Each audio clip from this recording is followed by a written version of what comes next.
Anyone interested in monster movies or science fiction should watch this film. Japan is famous for its monster movies. Who isn't familiar with the sight of a bizarre, fire-breathing creature toppling Tokyo Tower?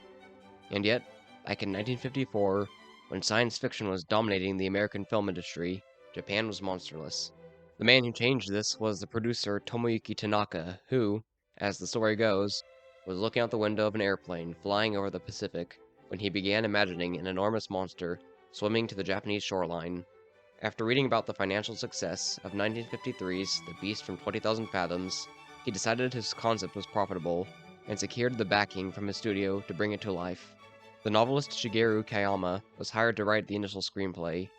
He created a viable story around Tanaka's monster and established the pivotal human characters, but his script lacked thematic weight and was revised by Takeo Murata and the film's director, Ishiro Honda.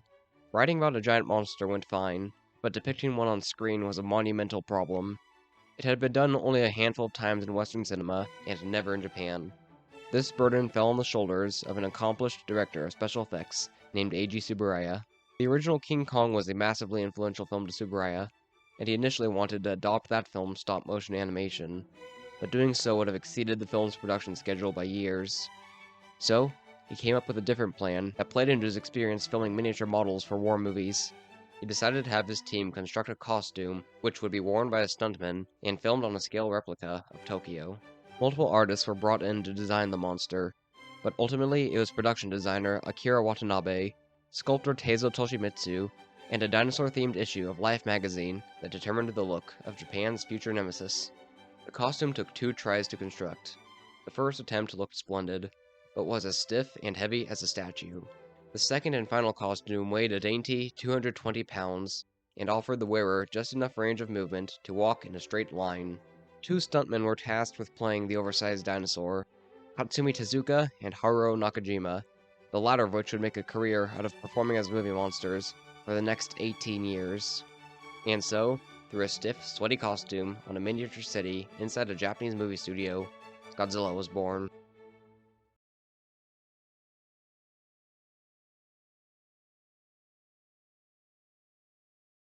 A series of mysterious shipwrecks are revealed to be the work of a gigantic prehistoric sea monster, mutated by nuclear testing. When this creature demolishes the armed forces and comes ashore on mainland Japan, the fate of the country falls into the hands of a mysterious, battle-scarred scientist who has supposedly discovered a weapon deadlier than the atom bomb. To fully appreciate the original Gojira, one must first learn some history. World War II did not go well for Japan. Its army was decimated in battle, its population starved by blockades, its cities burned in bombing raids, and it was ultimately brought to surrender by the nuclear bombs dropped on the cities of Hiroshima and Nagasaki. This happened less than a decade before Gojira's release. On top of this was the global tension of the Cold War, where a nuclear conflict seemed ready to break out any day. And on top of this was the tragic Castle Bravo test in March of 1954, 8 months before Gojira's release, when an American nuclear bomb was tested in the remote Bikini Islands. The blast freakishly exceeded its expected size, and the fallout reached into Japanese fishing waters. Fishermen received radiation poisoning, and all hulls from the area were unusable. Japan had barely recovered from what was possibly its worst defeat, and already the weapon that had delivered the finishing blow seemed to again be threatening its existence. This was the atmosphere in Japan in November of 1954, when Gojira hit theaters. The plotline follows your typical monster on the loose structure. An inexplicable tragedy occurs, the authorities investigate, the culprit reveals itself, a scientist character explains what the monster is, while the military prepares to fight, their plan fails and a major city is destroyed, and lastly, the humans devise a means of fighting back. What makes this story so special is the way in which it is executed. One of this film's most striking qualities is its tone. Sci-fi films from this period generally take themselves much more seriously than ours today, but Gojira makes its contemporaries seem like comedies by comparison. The film has a dreary wartime atmosphere, which seems to oppress every scene. Much of this can be attributed to Ishiro Honda's direction. Honda reminds me much of the American director Jack Arnold, who also made a career out of sci-fi. Both men treated all their films, no matter how outlandish, as seriously as a plane crash. Out of Honda's repertoire, Gojira benefits most from his direction. Alongside the moody atmosphere is a snappy, almost documentarian stylization. It's tricky to explain what it is like to watch this film, but I'll try. Everything is portrayed objectively, as if the filmmakers are simply showing you what happened. Yet it also feels human, like all the people and events that unfold are real. There are few, if any, creature features that match this style. Adding to this is solid pacing. Each scene involving Godzilla builds on the last, revealing more of him and raising the stakes. The same applies to how the characters are developed. We continually learn more about them as the situation progresses, and the film raises some intriguing mysteries which aren't resolved until late in the story. One of the biggest benefits of this film's tone is its influence on the Godzilla scenes. There is a slow build to each of his appearances, and this, paired with the sheer dread surrounding his presence, magnifies the terror and awe felt when he's on screen. Nobody watches a monster movie for the human characters, and yet there are always a difference between a decent film and a masterpiece. In case you aren't already aware, Gojira is a masterpiece. The way it handles its humans is rather unusual, in a good way. It doesn't strictly follow the core cast. It will spend long stretches following one of the major characters, only to switch to another, or even a sequence with a supporting player. This could easily have made the film disjointed and clunky, but this perspective swapping is always logically motivated. The film follows the characters who are currently most involved with the overall conflict. This picking and choosing of who's in focus aids the film's documentarian feel. Many monster movies demote central characters to supporting positions once the action has taken off. Sometimes they're dropped entirely. But in Godzilla, everyone has a role throughout, with several not fulfilling their ultimate purpose until the final act. The whole cast of this film is great. Every performance retains the heavy, realism-focused tone. There are four primary characters: Dr. Yamane, Ogata, Emiko, and Dr. Serizawa. Yamane, played by the great Takashi Shimura, is one of the more compelling characters. He's a zoologist and paleontologist who leads the attempt to study Godzilla, and is the only one who doesn't want the beast destroyed. He believes Godzilla's value as a specimen of prehistoric life and, more importantly, a creature that can survive the blast and radiation of an atomic bomb, outweighs the danger he poses. The film doesn't spend a lot of time on this conflict, but it adds new dimensions and moral questions to the story. Shimura's performance is as fatherly, reserved, and melancholic as fans of his work could hope for. Ogata is a typical leading man: young, masculine, brave, upstanding, in love with a leading lady, and kind of boring. He's not a bad character, but he doesn't face as much turmoil as the others. He is well utilized by the script, however, serving a multitude of purposes through his profession and his personal connections.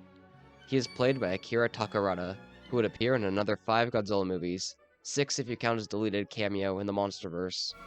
Emiko, the daughter of Dr. Yamane, is another less interesting character.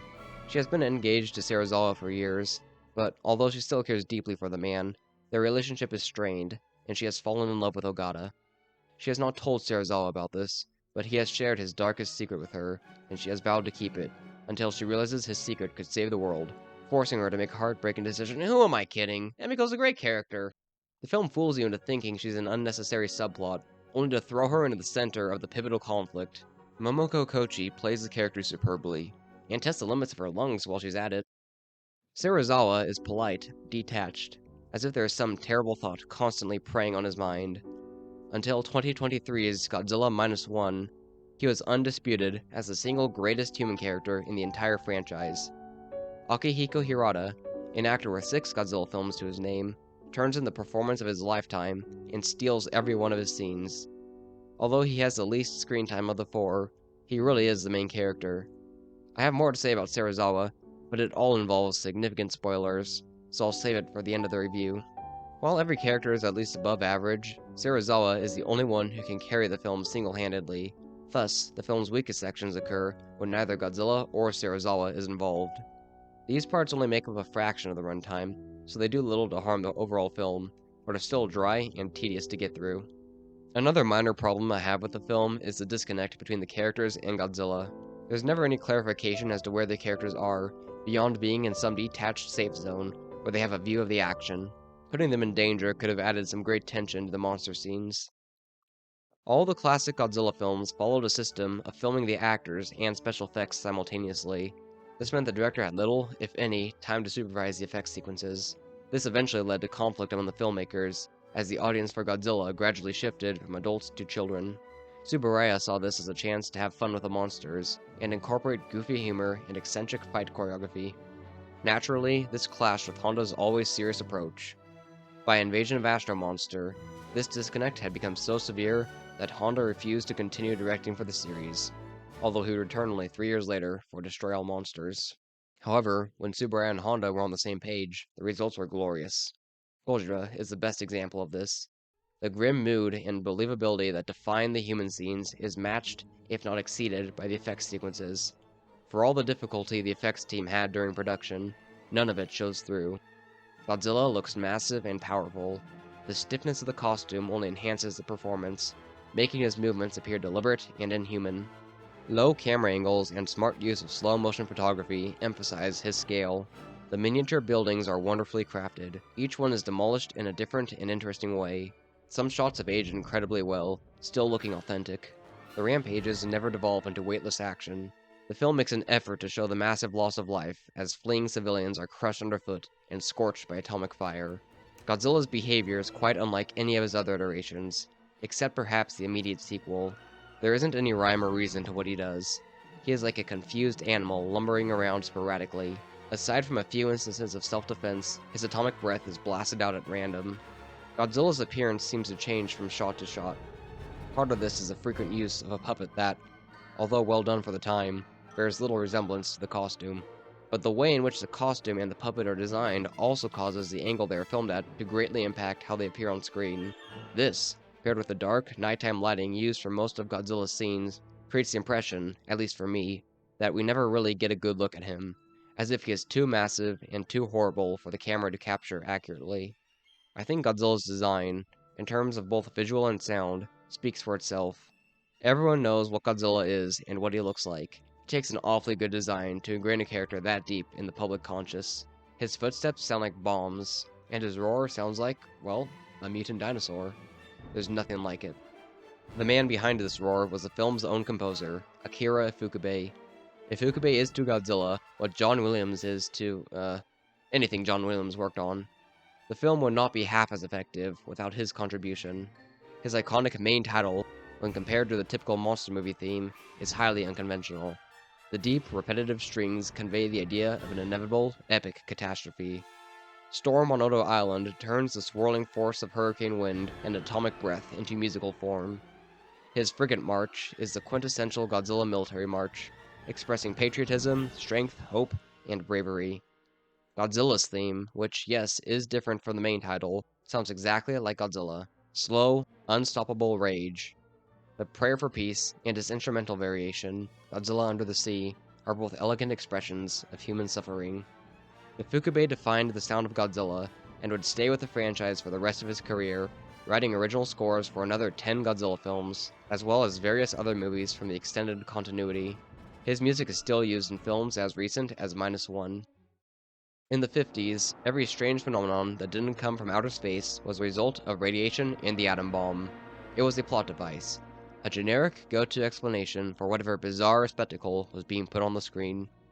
What makes Gojira so compelling and endearing is it takes this overused plot point and turns it into the thematic heart of the story.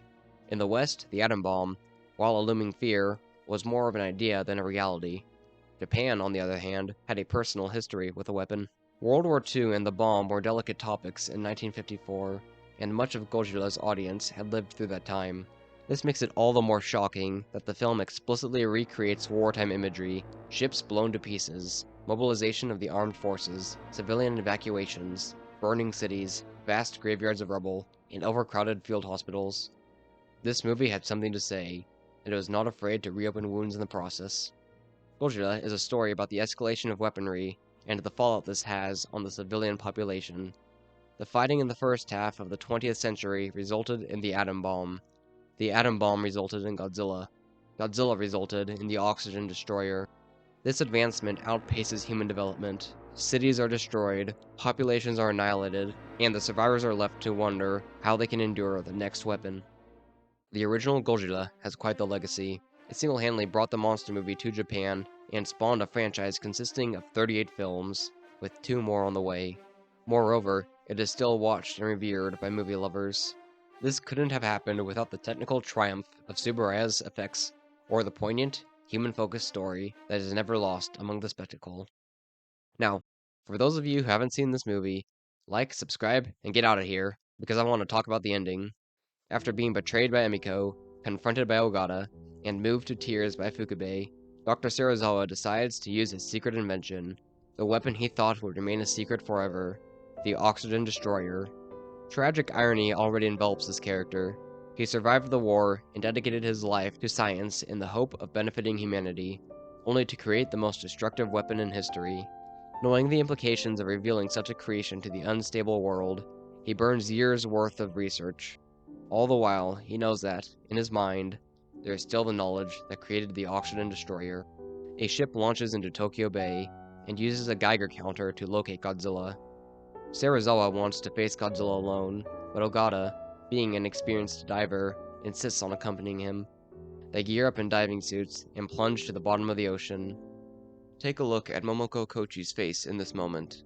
She is watching the two men she loves put their lives at stake in an uncertain mission. That is some seriously great acting. As Ogata and Serizawa descend, the instrumental variation of Prayer for Peace picks up. Then we get this shot of Godzilla awakening on the ocean floor. Aside from his brief appearance on Odo Island, this is the first time we've seen him in bright daylight. This object of terror and devastation now looks peaceful and elegant. In the end, Godzilla was just an animal, and another victim of the bomb. Serizawa has Ogata lifted to the surface as he prepares the weapon. The awakened Godzilla approaches. The Oxygen Destroyer is detonated, and begins interacting with the surrounding water. Serizawa then sends his final message. He says the device worked and tells Ogata and Emiko to be happy, implying he knew all along about their relationship. He draws a knife and cuts his oxygen cord, thus guaranteeing his weapon will never be used again. Godzilla rises from the sea one last time and unleashes a powerful roar, as if he is cursing humanity with his final breath. He sinks under the waves and perishes. The thing that fascinates me about this scene is the way it subverts the typical heroic sacrifice. It's a common plot point for a character to be put in a situation where he or she must choose to die for the greater good. This sacrifice, normally, is necessary for the success of the protagonist. Like the atom bomb, this idea of self-sacrifice would have held particular meaning to the Japanese people at the time of the film's release, as they had recently lived under imperialist Japan and its fanatical culture of honorable suicide and dying in service of the emperor. But Serizawa's death was far different from the typical heroic sacrifice. It was not necessary for the success of the operation. He had the option of returning to the ship. While his motivations are admirable, his death raises a grim question. Did he make the right choice? If Serizawa had lived, would his fears of a second oxygen destroyer have been realized? Or would he have achieved something great on behalf of humanity? This final scene represents why I love the original Gojira.